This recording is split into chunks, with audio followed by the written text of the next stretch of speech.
What's up, YouTube? It's your boy Von Baconstein, and I feel pretty compelled to create a video about this.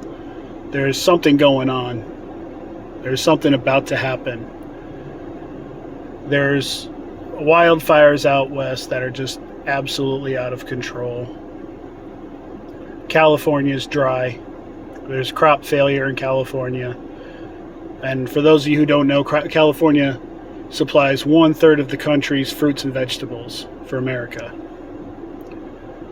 There was the 1,000-year or 500-year winter storm that hit Texas and Oklahoma in February that killed off a lot of early started crops. Washington State, Oregon, California, Wyoming, Utah, Montana, Arizona, Colorado, New Mexico, like 11 western states are all on fire. They're all experiencing record drought, and there's crop failure in all of them. Add to that Canada is experiencing record droughts and record wildfires. Food shortages are coming up.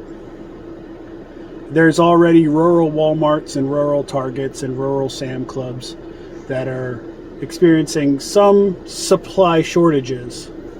But what that boils down to is they are sending supplies to urban areas so that way those shelves are stocked. Which makes sense. It's kind of morbid, but it makes sense because if urban centers are experiencing supply shortages, the outbursts from people are liable to be much bigger than rural areas.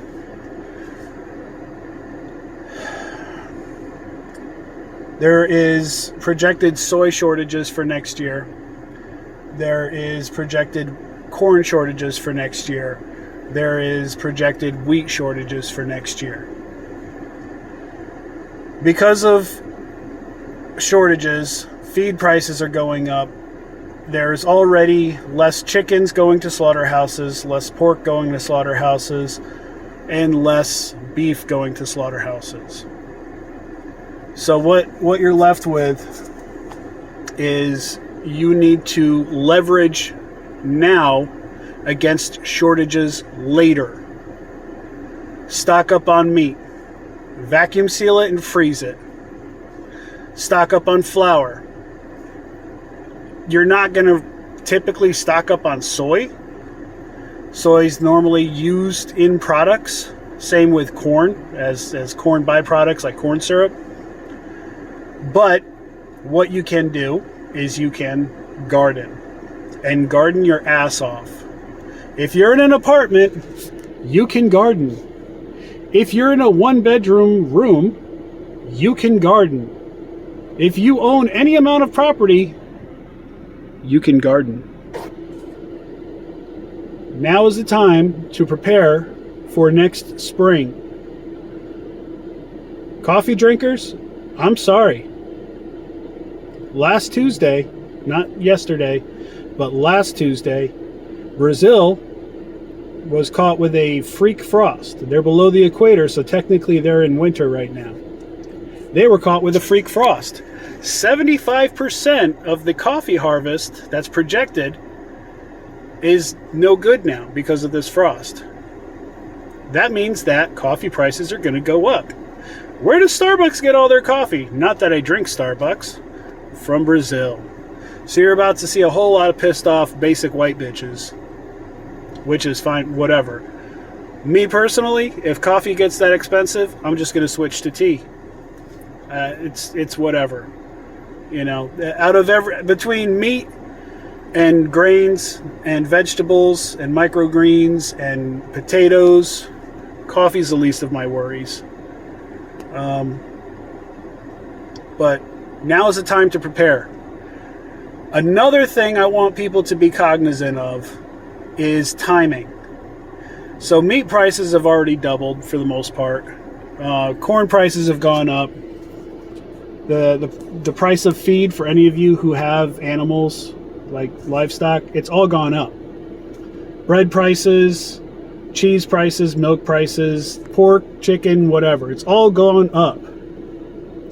But it hasn't topped out yet. And that's the next thing I want you to worry about.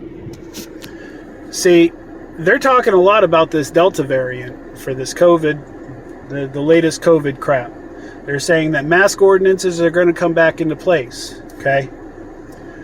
What I think is about to happen is they're going to reinitiate lockdowns for people getting COVID, although, whatever. They're going to reinitiate lockdowns, and they're going to use induced supply chain shortages as a reason for inflation. Not natural disasters, not incompetent politicians. They're going to use virus for, oh, this isn't our fault. This was the virus. That's why you can't get your meat. There's this virus. That's why you can't get your chicken. That's why there's no bread. That's why wheat is so expensive. It costs $10 for a loaf of bread. It costs $10 for a dozen eggs. It's not our fault. It's the virus. But don't worry, we're doing everything we can for you. Don't play these games. If you're going to hedge bets on this not working out in your favor. Buy your weed. Not buy your weed. Buy your wheat. Buy your chicken. Buy your beef. Buy your spices. Buy your oils. Buy everything you can now and prepare. Get your oats. Your rolled oats, your quick oats, whatever you want. Get your oats, get your rice, get pounds of it. Learn how to store it, learn how to prepare it. Learn how people make different things out of rice, like breads and flours and noodles. It's amazing what you can do when you actually care about learning how people used to do shit. Do it. Or don't. I'm gonna. I've been doing this for years. I don't normally do calls of action often. But this seems like everything's lining up too easily. They're saying in some places that by next year, meat will be a luxury. It'll be so expensive. Meat that I bought last year on sale for $6.99, its normal price was $11.99. Now it's on sale for $11.99, and its normal price is $18.99. Everything's going up. Leverage against inflation by buying now. Leverage against shortages by buying now. Leverage against supply chain issues by growing your own food. If you're able to get a chicken or two, get a chicken or two.